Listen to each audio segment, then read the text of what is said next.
Hello, good evening বন্ধুরা। আজ আমাদের ফেরার দিন। আমরা আজকে দিল্লি ট্যুর কমপ্লিট করে পাটনার উদ্দেশ্যে রওনা দেবো। তাই নির্ধারিত সময়ের আগেই আমরা নিউ দিল্লি স্টেশনে পৌঁছে গেছি। আজ আমরা যাত্রা করব রাজেন্দ্রনগর নিউ দিল্লি তেজাস রাজধানী ট্রেন নাম্বার 12310। এই ট্রেনটির ব্যাপারে একটু বলে রাখি, এই ট্রেনটির যাত্রা শুরু হয়েছিল 1996 সালে। আর তখন এই ট্রেনটি ভায়া লখনৌ হয়ে চলতো। পরবর্তীকালে এর রুট চেঞ্জ হয়, প্রয়াগরাজ দিয়ে এই ট্রেনটি রান করে। 1997 সালে এর প্যান্ট্রি কার ইন্ট্রোডিউস করা হয়। আর 2021 সালে এলএইচবি রাজধানী রেক রিপ্লেস করা হয় এলএইচবি তেজাস স্লিপার রেকের সাথে।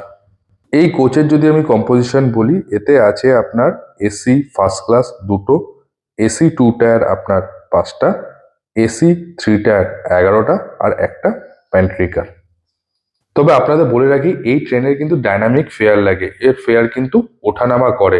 যেমন 2 টায়ারের ভাড়া 2700 টাকাও হয়, আবার খুব যদি টিকিটের ডিমান্ড থাকে সে ফেয়ার কিন্তু বেড়ে কিন্তু 3400 টাকা হয়।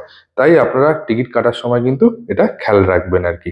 দিল্লি থেকে এই ট্রেনটি ছাড়ে বিকেল 5টা 10-এ এবং 1000 কিলোমিটার পথ অতিক্রম করে পাটনায় পৌঁছায় ভোরবেলায় 4:40 নাগাদ। এই ট্রেনটি যাত্রাপথে 4টি স্টেশনে দাঁড়ায়: Kanpur central junction, Prayagraj junction, Deendayal junction এবং অবশেষে পাটনাতে। আর এর টোটাল সময় নেয় 11 ঘন্টা 30 মিনিট। এবার আমরা ট্রেনের ভেতর প্রবেশ করলাম।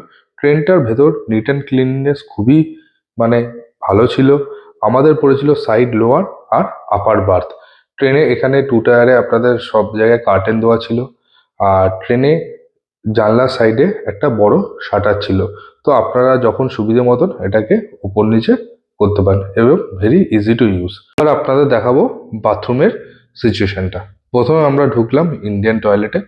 ইন্ডিয়ান টয়লেটে ঢুকেই বেশ পরিষ্কার পরিচ্ছন্নতা লাগছিল। আর উপর দিকে আপনার খুব ভালোভাবে মেনটেন ছিল। এখানে একটা বেবি সিটার ছিল ইউজের জন্য। উপরের দিকটা বেশ well maintain, neat and clean ছিল। টয়লেটও গিয়েছিল। বলার বিষয় যে এই তেজাস রেখে এটা কিন্তু আছে বায়ো ভ্যাকিউম। আর এখানে হ্যান্ড ওয়াশেরও ব্যবস্থা আছে। এবার আপনাদের দেখাবো ওয়েস্টার্ন টয়লেট। ওয়েস্টার্ন টয়লেটটাও খুবই মেনটেন ছিল। বাথরুম পরিষ্কার পরিচ্ছন্ন ছিল, বড় সাইজ একটা আয়না ছিল। আর আপনাদের এটাও কিন্তু বায়ো ভ্যাকিউম। আর এখানে জেট স্প্রে ছিল, প্লাস আপনার এখানে হ্যান্ড ওয়াশের ব্যবস্থা আছে।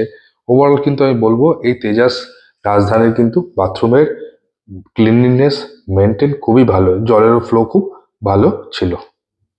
এরপর আপনাদের দেখাবো যে বাইরেও একটা কিন্তু এনাদের হাত ধোয়ার বেসিন কিন্তু ব্যবস্থা আছে।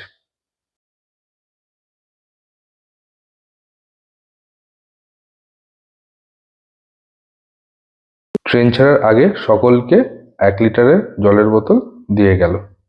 সিটের সাইডে দিয়ে দিচ্ছে একটা চার্জিং পয়েন্ট। এখানে আপনারা অনায়াসে ল্যাপটপ এবং মোবাইল চার্জ করতে পারেন। অন্যদিকে দিয়েছে একটা রিডিং লাইট।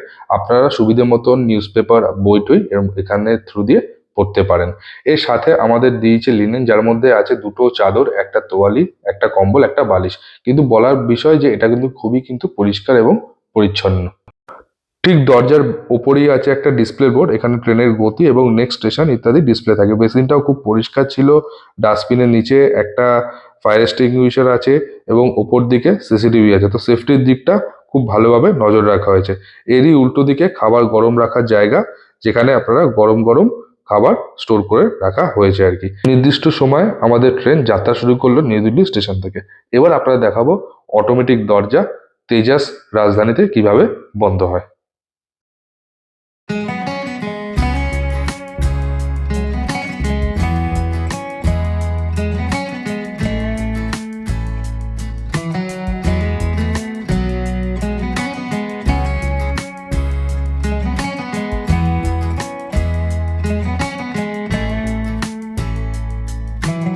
ট্রেন ছাড়ার সঙ্গে সঙ্গেই আমাদের বিকেলে স্ন্যাক্স পরিবেশন করলো। স্ন্যাক্সটা মধ্যে যা যা আইটেম ছিল, প্রথমে যেটা আপনারা দেখছেন ওটা ছিল একটা বাদাম চাকি। তারপরে ছিল চিড়ে ভাজা, প্যাকেটের মধ্যে দিয়েছিল, কোয়ান্টিটি বেশ ভালোই ছিল। তারপরে একটা স্যান্ডউইচ ছিল, স্যান্ডউইচটা অবশ্যই ভেজ স্যান্ডউইচ ছিল।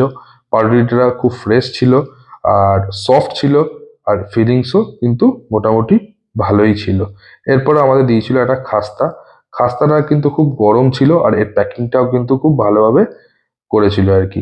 তো এক টানে কিন্তু এটা ছিঁড়ছিল না। তো আমি আপনাদের বলবো, যদি আপনারা সঙ্গে কাঁচি ক্যারি করেন অবশ্যই এর কিন্তু ব্যবহার কিন্তু এখানে লাগবে। তো অনেক টানার পরে এটা কিন্তু খুলতে হয়েছিল আর কি। আর এর সাথে ছিল একটা চায়ের কিট ইন্ডিয়ান রেলওয়ের তরফ থেকে, আর একটা কেচাপ।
স্ন্যাক্সটা শেষ করার পরেই দিয়ে গেল গরম জল। জলটা বেশ ভালোই গরম ছিল, ফ্লাস্কের মধ্যে কোয়ান্টিটিও ভালো ছিল। দুটো চায়ের হিসেবে কিন্তু জলের কোয়ান্টিটি কিন্তু বেশিই ছিল। তো দেরি না করে জলটা ঢাললাম দিয়ে এবং চা তৈরি করা শুরু করলাম। আর ট্রেনের গতি ধীরে ধীরে বাড়তেই থাকলো। আর এর সাথে সাথে একটু চায়ের চুমুক দিয়ে আনন্দ উপভোগ করা যাক।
সাড়ে সাতটার সময় আমাদের ডিনার সার্ভ করলো। আমরা একটা ভেজ আর একটা নন ভেজ নিয়েছিলাম। তো নন ভেজে ছিল 2 পিস চিকেন, একটা ভেজিটেবলস যেটার মধ্যে গাজর, বিনস আর কড়াইশুঁটি। রাইসের কোয়ান্টিটিও পরিমাণে ভালো ছিল, রাইসের মধ্যে একটু কড়াইশুঁটি দিয়ে টস করা ছিল। আর এর সাথে ছিল দুটো রুটি, ডাল, দই আর আচার। আর আরেকটা বলার বিষয় যে খাবার কিন্তু খুব গরম সার্ভ করেছিল।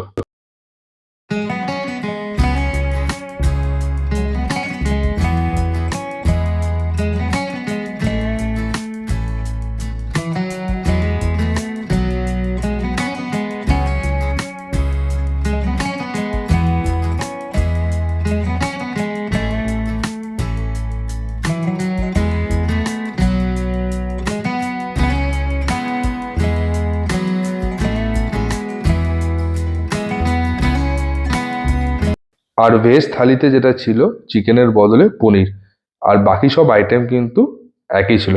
এটাও কিন্তু গরম গরম সার্ভ করেছিল। এর আগে ট্রেনে আমি অনেকবার খেয়েছি, কিন্তু তেজাস রাজধানীর খাবারের টেস্ট অসাধারণ। চিকেনটা খুব সফট ছিল, চিকেনের টেস্টও ভালো ছিল, আর চিকেনের ঝোল দিয়ে রাইস দিয়ে খেতে দারুণ লাগছিল। খাবারের শেষে লাস্টে একটা দিয়ে গেল আইসক্রিম। আইসক্রিমটা বেশ ফ্রেশ ছিল এবং টেস্টও খুব ভালো ছিল।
অবশেষে 440 কিলোমিটার পথ অতিক্রম করে আমাদের প্রথম হল্ট কানপুর সেন্ট্রালে এসে ট্রেন পৌঁছালো। নির্ধারিত সময়ের 20 মিনিট বিলম্বে ট্রেনটি চলছে। এখানে হল্টের টাইম মাত্র 5 মিনিট। তবে একটা বলার বিষয়, এখানে কিন্তু এটা অটোমেটিক দরজা। তো যারা আপনারা ওঠানামা করছেন এই জিনিসটা কিন্তু খেয়াল রাখবেন। ট্রেন একবার ছেড়ে দিলে কিন্তু দরজা অটোমেটিক বন্ধ হয়ে যাবে। কানপুর ছাড়ার পর আমরা ঘুমিয়ে পড়েছিলাম, তাই ভিডিও করা আর সম্ভব হয়নি। ট্রেনের জার্নি খুবই কমফোর্টেবল ছিল আর নির্ধারিত সময় ট্রেনটি পাটনা এসে পৌঁছেছিল। এখন আমরা বাড়ির উদ্দেশ্যে রওনা দিয়েছি। যদি আপনাদের ভিডিওটি ভালো লেগে থাকে অবশ্যই কমেন্ট করে জানাবেন। ধন্যবাদ।